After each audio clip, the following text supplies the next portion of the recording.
ओम। कुछ रह गया हो तो बताइए। हमारी समस्या दूरस्थ उपचार, ऊर्जा प्रक्षेपण और यज्ञ विज्ञान। ये आज उस दिन तो हुआ नहीं नहीं चक्रों का संतुलन लास्ट टॉपिक था।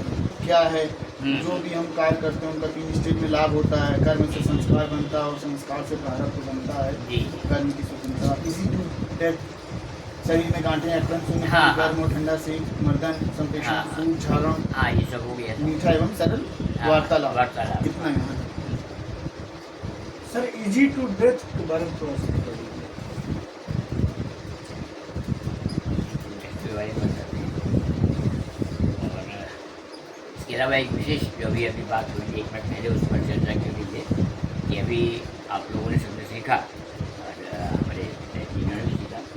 तो एक कोई क्या था, अब आपने क्या एक अनुभव आया एक हमारे रिश्तेदार थे, उनका HDFC बैंक में मतलब हो गया था, लेकिन ज्वाइनिंग लेटर नहीं मिल रहा था काफ़ी टाइम से। और जहाँ वो जॉब कर रहे थे वो उन्होंने छोड़ दी कि HDFC ज्वाइन करेंगे। अब बिटिया का एडमिशन भी सब करा दिया, वहाँ शिफ्ट भी हो गए, लेकिन उनको ज्वाइनिंग लेटर ही नहीं मिल रहा था। तो पास हुई तो फिर मैंने उनके अंकल जी से मैंने बात करी। फिर हम लोगों ने मेडिटेशन को वो सब पूरा दिया, यहीं से बैठ के डेली। और उनका ये अपने यहाँ से कर रहे हैं जो हम यहाँ से कर रहे हैं। 5 दिन पहले उनका ज्वाइनिंग लेटर में मिल गया, उन्हें कल से ज्वाइन कर। चलिए बहुत बहुत बड़ा है, बहुत। जो है, हम लोग इस तरह से एक दूसरे से अनुभव लेंगे, जी, एक जी। कॉन्फिडेंस क्रिएट होता है। और कॉन्फिडेंस हम लोग भी उस तरह से करें, आगे सभी लोग करें, तो उससे क्या होगा, आप लोगों के बीच में जा करके अपनी बात करेंगे।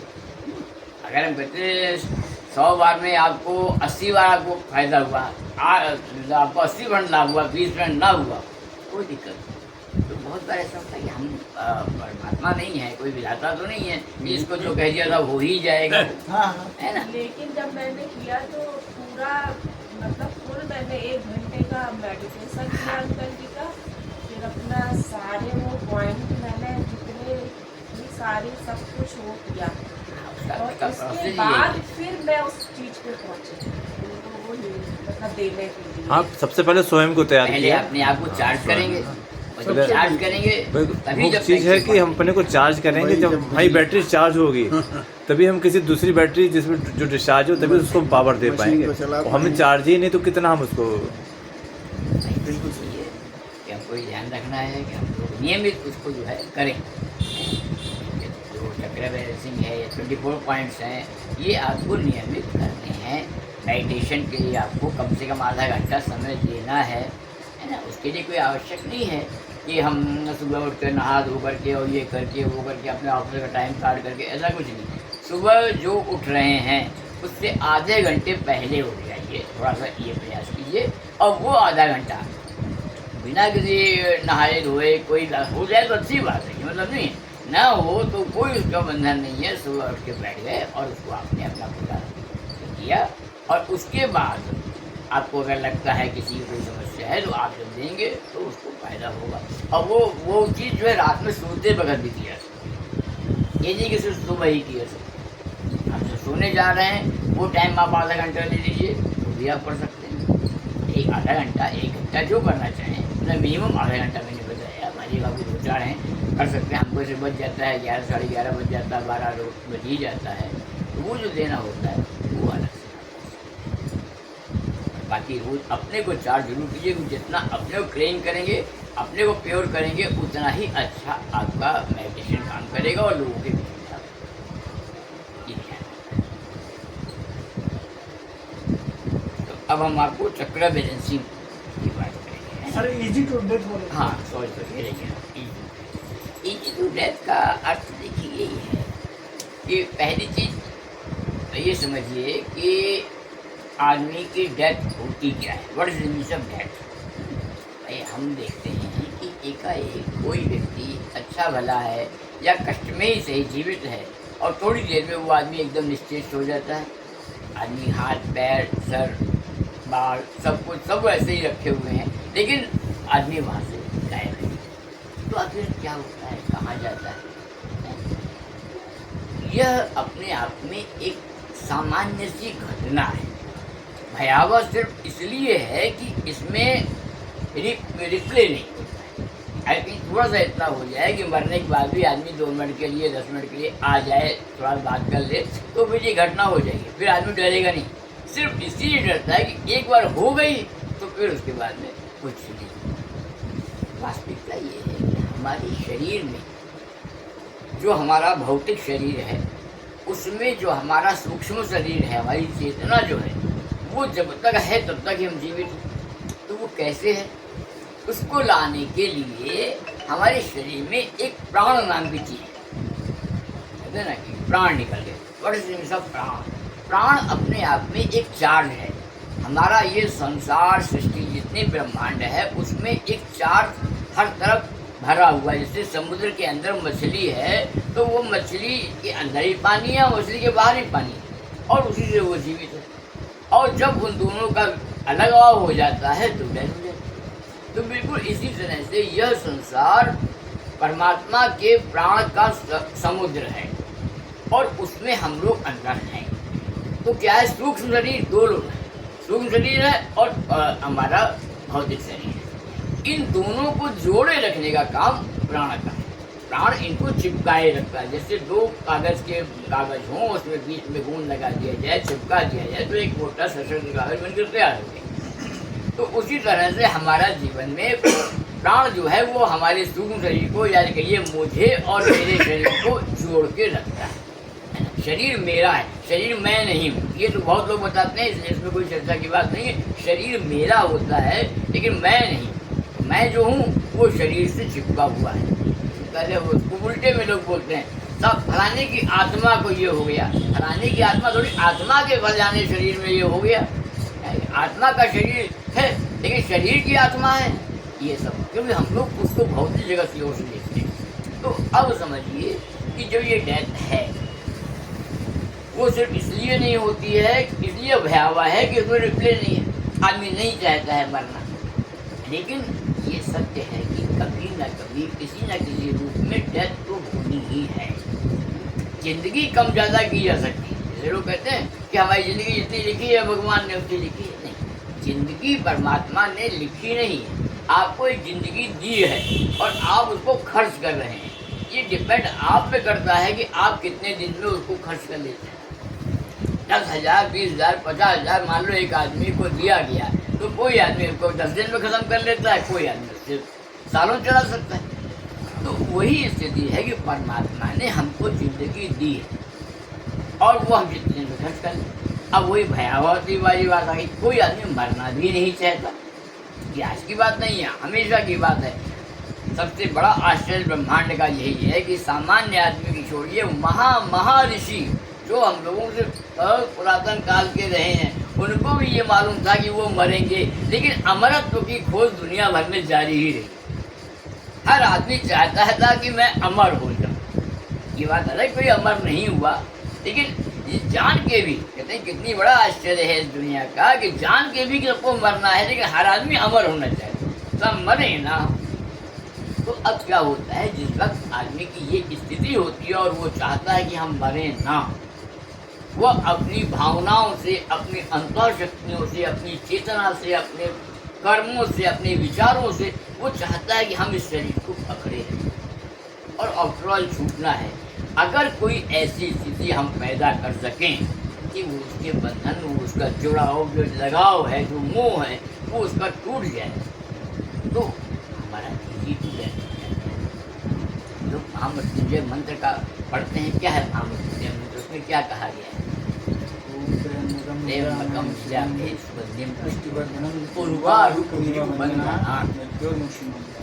हम ऐसे, हमारी स्थिति हो कि जैसे खरबूजे का बीज पक जाने के बाद स्वयं उस पर उससे अपने आप को छोड़ देता है, हमें वो स्थिति प्राप्त हो। ये तो कहा गया है। ये तरीका कि हम बस पकड़े रहें, चाहे वो टूटा हुआ हो, चाहे सड़ा हुआ शरीर, लेकिन हम जुड़े रहें, चिपके रहें। कारण यही लोग यही चाहते हैं। अरे साहब सांस तो चल रही है पिताजी की, क्या दिक्कत है, हैं? और तेरा 2 इंजेक्शन और लगा दीजिए पिताजी के, शायद वो कर रहे हैं तब भी ठीक है, पिताजी तुम हैं। ये मोह है। और वो महामृत्युंजय मंत्र यही कह रहा है कि हम अपने शरीर से एक खरबूजे का फल पक जाने के बाद स्वयं डाली से अपने आप को छोड़ अलग कर लेता है, वही स्थिति हमारी हो। आइए आइए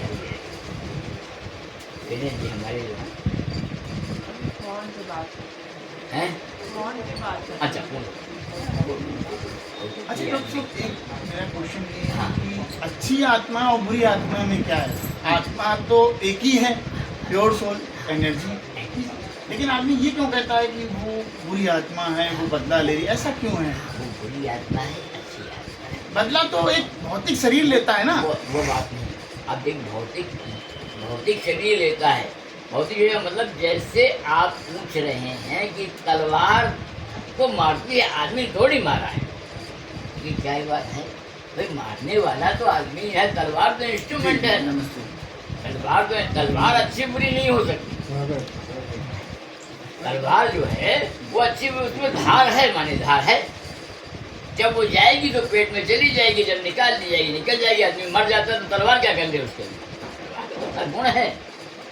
तो ऐसी आत्मा है, लेकिन उसके जो प्रारब्ध, जो संस्कार, जो विचार जो हैं, वो उसको अच्छा बुरी आत्मा का मतलब जिनकी विचार, आचार, कर्म, सिद्धांत और जिनके उद्देश्य खराब हैं, तो बुरी आत्मा। अब खराब और अच्छा क्या है? खराब अच्छा भिन्न भिन्न परिस्थितियों में अलग अलग हो जाता है। अगर आप सामान्य व्यक्ति कहीं किसी को जा करके मार दे तो उसको 302 लग जाए, लेकिन जब एक सैनिक एक सिपाही को दूसरे देश के मारता है तो उसको परमवीर चक्र दिया जाता है। कर्म एक ही है, मार वो भी रहा है, लेकिन समय और परिस्थिति कर्म को बोलते हैं। लेकिन बस वही है कि जो बुरा है, भलो भलाई पे लहाई लहाई नीचाई नीच और सुधा सराई अमरला गरल सराई नीच, जो कहा है ये अलग प्रसंग है, लेकिन सच्चाई ये कि जो भली और जो चल रहा है वो भला है, भली आत्मा है, भला शरीर है, भला व्यक्ति है। और जो अलग हो गया, जो गलत अनिष्ट कार्यों में कार्य कर रहा है, वो कार्य वो परिस्थिति। तो कहने मतलब इजी टू गेट पे जिस पे हम लोग बात कर रहे थे वो यही था कि अगर हम अपने मेडिटेशन के द्वारा उसके उस मोह बंधन से उसका मस्तिष्क हटा सकें तो वो इजीली मर जाए। एक ऐसी कथानक है कि कोई बहुत स्वतंत्रता का प्रेमी कोई कहीं जा रहा था, किसी को उसका नुकसान हुआ, जो भी है, उसको जंगल में सुनाई पड़ा स्वतंत्रता कोई चिल्ला रहा है। यहाँ भी कोई हमारे ही विचारों का है, कौन है तेरा? उसने और ध्यान दिया तो उसको मालूम हुआ कि तोता चिल्ला रहा है, स्वतंत्रता का पुजारी है, चलो चले देखें क्या करें। देखा वो पिंजरे में बंद है, वो चिल्ला रहा है। देखा किसी ने बंद कर दिया है, लगता है कि ये जो है इसको झूठा जैसा है। जब उसके पास पहुंचा तो और जोर चिल्लाने लगा, बोले इसका मुझे पहचान रहा है, ये चाहता है कि मुझे बंद कर दिया जाए। जब उसने उसका दरवाजा खोला तो तोते ने पिंजरे को पकड़ लिया, जोर से चिल्ला रहा, सुनता बोले अरे ये तो बेचारा नासमझ है, इसको निकलना नहीं आ पा रहा है। उसने खींच के उसको बाहर निकाला और जो उसको छुड़ा तो उड़ा, फिर उस तोते उसी पिंजरे बैठ गया और पकड़ के फिर चलाने लगा। स्वतंत्रता वो खुद ही पकड़े हुए था, उसको छोड़ना नहीं चाहता था और वो समझ रहा था कि वो यही स्थिति आज की होती है कि हम सब लोग जानते हैं सब कुछ होने के बाद फिर भी स्वतंत्रता की बात करते हुए भी उस पिंजरे को पकड़ के रखे रहना चाहते हैं। और जब हम अपने इन्हीं विचारों के द्वारा अगर उसके विचार पर हैमरिंग कर सकें, उसके विचार को तोड़ सकें, तो वही हमारी इसमें है या संकेत है, जो वाइब्रेशन है ध्यान में, कि अगर आप उसके लिए थोड़ा सा भी पॉजिटिव एनर्जी उसको दे पाएंगे तो उसमें वही उर्वाद बंधना मृत्यु और मुक्षीय मामलता जब उसमें जागृत हो जाएगा तो उस वक्त उसका लोगों को बड़े ही लगे कि लोगों पिताजी जो चले गए। लेकिन सर मैं देखा लोग इसलिए भी करते हैं महामृत्युंजय मंत्र का जाप ताकि बच जाए। हाँ बच जाए, लेकिन सच्चाई लेकिन मंत्र क्या बता रहे ये तो कोई नहीं जानता है। ये तो सही बात है। मंत्र थोड़ी कह रहा है कि पिताजी बच जाए, हाँ हाँ वो कह रहा है मृत्यु तुल्य कष्ट खत्म हो जाए, तुल्य कष्ट खत्म हो जाए। बाकी वो कर रहा है कि छूट रहा है इससे मतलब नहीं है। हाँ, फायदा भी इसलिए भी हो जाता है कि कष्ट कम हो गए, फिर पकड़ लिया कष्ट, पूरा रहो आराम। लेकिन अगर उसका पूरा दर्शन समझा जाए तो यही है जैसे इजी टू दैट। आपके उन कष्टों को काट दिया गया, आप आगे आपकी मर्जी है आपकी, आप चाहें तो चले जाएं, आप पकड़े हैं फिर पकड़िए, फिर दोबारा कराइए पंडित जी को बुला करके। तो वो वाली वही है ना कि डॉक्टर के पास गए, उन्होंने कहा ये दवा खाओ, मैंने ये दवा खाई, उसमें तो आराम मिल गया, दूसरी चीज शुरू हो गई। बोले ये आपकी अपनी बात, ये तो आपकी बीमारी ठीक कर दी, उससे आपको डायबिटीज होगी तो उसके हम क्या करें, आई डायबिटीज लीजिए, हम क्या करें। डायबिटीज की दवा आपने दे दी, सारा ज्वाइंट पेन उसमें हो गया, बोले हाँ कैल्शियम डेफिशिएंट हो गया, तो आप उसकी दवा लीजिए, हम क्या करें। आप तो बैठे इसीलिए हैं आपको दवा देने के लिए, और आप वही है कि हम तो चाहते यही हैं कि हमारे कष्ट खत्म हो जाएं, और कष्ट खत्म करना कोई नहीं। कष्ट भी क्या है इस पर भी थोड़ा सा सोचना, वही चीज़ है, दृष्टिकोण। आप बताइए इस पे पहले। कष्ट क्या है? कष्ट कुछ नहीं है, ये हमारी मानसिक चिंतन होता है, जैसा सारा का सारा मानसिक चिंतन करता है। अब देखिए, आप कई अक्सर आपने देखा होगा कि जब आप यहाँ मान लीजिए कोई बीमार हो और आपको सूचना मिले कि अमुक बीमार है, तो फिर चाहे वो रात के 12 बजे हो, चाहे दोपहर के 12 बजे हो, चाहे जितनी गर्मी हो, आप भाग के चले जाते हैं, आपको कष्ट अनुभव नहीं होता। बहुत सारे लोगों को संतों में देखा होगा, वो कील के ऊपर सोते हैं, कील लगे रहते हैं, बबूल के बड़े बड़े कांटे लगे। तो मैं एक बार वहाँ था आपके पुरी में, जगन्नाथपुरी में, तो वहाँ मैंने देखा कुछ संत थे, वो बड़े बड़े कांटे वाला, बबूल के कांटों वाला बिस्तर बिछा के पोस्ट ऊपर। तो कष्ट क्या है?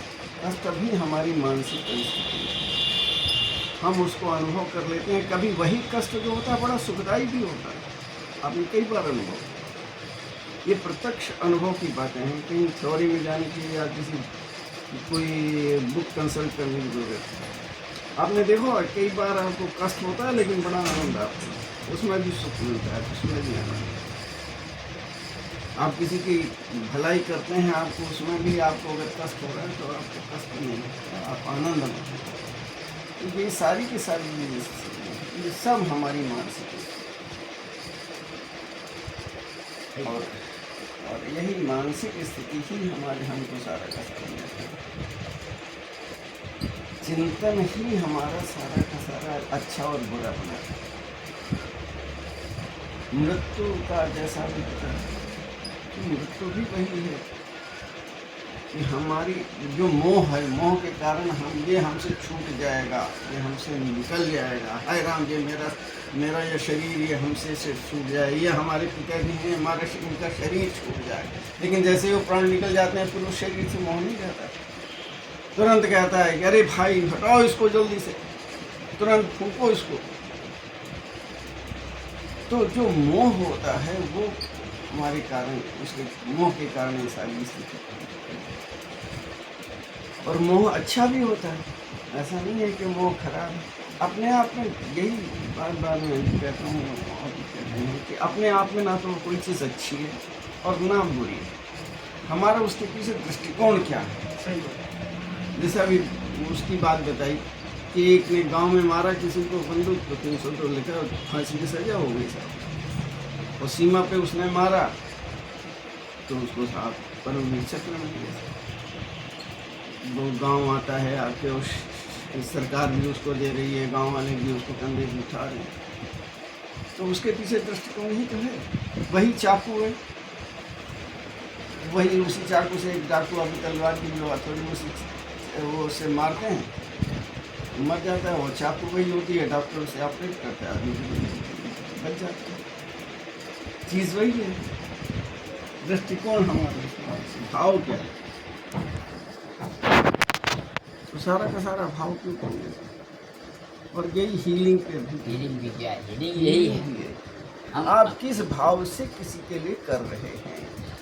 तो ये अच्छा है कि आप ये देखिए, इसका एक और फिर व्यवहारिक प्रैक्टिकल मतलब जिसके लिए कोई बहुत बड़ी थ्योरी की जरूरत नहीं है।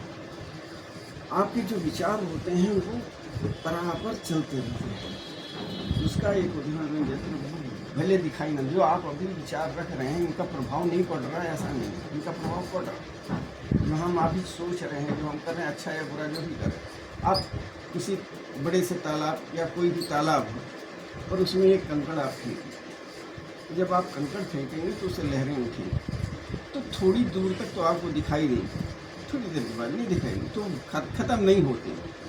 वो लहरें अंतिम छोर तक जाती हैं, वो दिखाई भले न देती। तो इसका मतलब है कि जो हम विचार रखते हैं ये इनका एक कंकड़ जैसे है विचार। ये जैसा अभी कहा, ये समुद्र और समुद्र में हम रह रहे हैं, और उस समुद्र में जो हम अपने विचार की कंकड़ को फेंकते हैं तो विचार जाते हैं, दूर तक जाते हैं। वो भले लगते हो कि हम नहीं दिख रहे हैं, लेकिन वो जाते हैं और उनका प्रभाव पड़ता है। ये हीलिंग है। ट्रांसमीटर है, आपने उससे ट्रांसमिट किया, उसे कनेक्ट कर लिया, जो आपका मोबाइल चल गया, आप यहीं हैं, सब लोग बैठे हैं, हर एक के पास अपना अपना मोबाइल है, जिस नंबर को मिलाते हैं उस नंबर पर बात होती है। इसी तरीके से आपका चिंतन होता है। किसी के प्रति आप जब अच्छा चिंतन करते हैं तो वो उसके लिए अच्छा प्रभाव डालता है, और जब आप बुरा डालते हैं तो अभी एक चीज़ हम पढ़ रहे थे कि दुआ और बद्दुआ दोनों ही लौट करके वापस आए। तो जब हम बद्दुआ देते हैं तो उसका प्रभाव उस पर तो पड़ता ही है, लेकिन उसका प्रभाव हम पर भी पड़ता है, हमारे चिंतन पर भी पड़ता है, हमारी मानसिक स्थिति पर, हमारे शरीर पर, हमारी आभा पर, इन सब पर भी पड़ता है। आप प्रसन्न होते हैं तो देखिए, आप देखिए प्रत्यक्ष है, आपने देखिए जो कुछ कह रहा हूँ कोई ऐसी बात नहीं है जो बहुत किताबों में जाने की जरूरत है। अब मोदी को ही ले लीजिए, अब मोदी की जब ये प्राइम मिनिस्टर बने थे तब आप देखिए इनका चेहरा कैसा था, और आज देखिए बिल्कुल गोल लाल। तो क्या बहुत ज़्यादा खाते पीते थोड़ी ना, बहुत सामान्य, शायद हम लोग जितना खाते हैं उतना भी वो नहीं खाते, लेकिन क्यों, वो प्रसन्न रहते हैं। जब प्रसन्नता रहती है, मैं एक बार देख रहा था टीवी पर, जब अटल बिहारी वाजपेयी की सरकार एक वोट से गिर गई तो मैंने देखा उसके पहले तो उनका बड़ा चेहरा प्रसन्न था, बड़ा चमक रहा था, और जैसे ही सरकार गिरी उनका चेहरा काला हो गया। तो ये प्रभाव पड़ता है। चलिए इसके आगे हम लोग हमारा पढ़ें। जो हीलिंग का हम अपने उन सकारात्मक विचारों को ट्रांसमिट करते हैं। सूर्य हमारे देवता, पवन हमारे प्राण, हमारा जो पावर मीटर है जो ट्रांसमिट करता है, जो क्या लगे होते मोबाइल पे टावर लगे होते हैं, टावर कौन सा, हमारा टावर सूर्य। हम जो कुछ मेडिटेट करते हैं, जो भी हम गुड ब्लेसिंग करते हैं, वो सब हम सीधे उसी को बोलते हैं, और वहाँ से अपने आप जिसको भी उसके पास सबके नंबर फीड हैं, वहाँ पर सारे नंबर हैं। हमको जरूरत नहीं पड़ती कि हम आपके अलग अलग किसी को बोलें। हमने मोबाइल से मिलाया, फटाफट वहाँ गया, वहाँ से उसके पास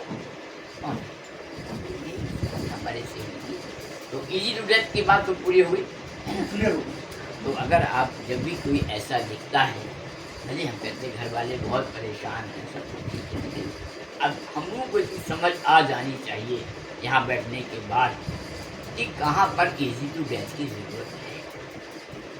अच्छा, हमें तो ये लग रहा था जैसे कोई व्यक्ति परेशान है, प्राण छूट नहीं पा रहे हैं, वेंटिलेटर पे है, ठीक है, तो हमने चाहे उसको टेक्निक बताई जाए, लेकिन वो खैर संभव नहीं है। ये तो लगता है उससे नहीं करना है, आपको सीधे गौर से उस पर जो है वो रखना है कि हाँ, कि अगर वही कि बंधना कि अगर वो छूटने की स्थिति में हो, हम उसके बाद भी नहीं जानते। वेंटिलेटर में रखा हुआ है आदमी, पता नहीं कौन सी रिस्पॉन्सिबिलिटी उसकी अभी बाकी है, सही है। अच्छी नहीं, क्या उसको भोगना बाकी है। हम कौन होते हैं बीच में जाकर के उसको टांग अड़ाने वाले, क्या आज साहब विजिट कर दीजिए। बहुत मज़ेदार घटना अपने जीवन की बताते हैं ऐसे ही। भाई नाराज़गी सबको होती है, जीवन सबका चलता रहता है। एक बार ऐसे मेडिटेशन में ही बात हुई, हमने भाई बहुत हो गया, स्कूल में ख़त्म हो जाना चाहिए। तो रियली मुझे अंदर से जो एक आवाज़ आई, इको वहाँ से आया, पिछली बार भी तुमने यही कहा था, कब तक कहोगे भाई, जो भोगना वो तो भोगना ही पड़ेगा ना। अगर मान लिया तो दोबारा हम फिर लोगे, अब फिर दोबारा हो तो हमको छोड़ दीजिए, हम दोबारा आएंगे। तो ये कोई बात तो नहीं होती ना कि हर बार आप कहते हैं कि साहब बहुत हो गया, अब अपने आप चले जाओ, और फिर बाकी जो आपका बैलेंस बचा है वो कहाँ जाएगा। कहने का मतलब यही कि जो होना होगा ये उसे पता है, हम अपनी बात कह सकते हैं उससे, और उसमें वकील होती है। आपकी बात अगर न्यायपूर्ण होगी तो आपकी बात सुनी ही जाएगी। एक वकील जब वहाँ जाके लॉ की दुहाई देता है, जज से कहता नहीं कि आप मेरे इसको छोड़ दीजिए, नहीं साहब इन परिस्थिति में ऐसे ऐसा निर्णय दिया जा चुका है, इसलिए इनको छुट्टी मिलनी चाहिए। वो सिर्फ अपनी दुहाई देता है अपनी बात की। तो सेम स्थिति यही है कि मेडिटेशन जो हीलर है उसका काम भी यही है कि वो अपने पॉजिटिव थिंकिंग वहाँ तक पहुँचाए, और जो वो चाहेगा तो हमेशा ये नहीं कह सकते साहब नहीं साहब बिल्कुल बिल्कुल मुझे साहब ये रिस्पॉन्सिबिलिटी है भैया, इनको जिंदा रहना बहुत जरूरी। ये एक सामान्य घटना हो सकती है, लेकिन एक जो जानकार व्यक्ति है उसके पास ये घटना नहीं पता है कितना इनको रहना है, कितना जाना है, कब इज्जत देना है, कब इज्जत नहीं देना है। ये हम लोग अपने आप धीरे धीरे आ जाएगा, आ ही जाता है, बाकी और भी आ जाएगा आगे करते। ये कब पूरा हुआ जी। थोड़ा सा जो चर्चा चल रही थी यहाँ पे